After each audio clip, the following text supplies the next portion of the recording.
गछ काटिबा होइछि काल आज एपरी एक दुखद घटना घटी तालचेर तालबेड़ा ग्राम सौभाग्यनगर साई रे दिन मजुरिया भाव कार्य करुवा श्रीकांत बेहेरा सबुदिन भली आज दिन मजुरी भाव जाइथिले गछ काटिबा गछ काटिबा असावधानता गछ मारी बसिबारु तांकर घटनास्थल मृत्यु होइछि।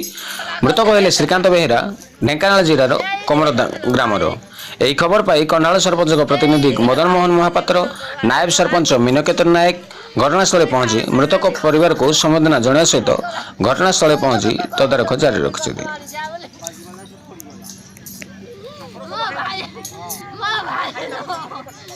तालचेर शिवप्रसाद बेहेरा विघ्नेश्वर साहू का रिपोर्ट IYA न्यूज।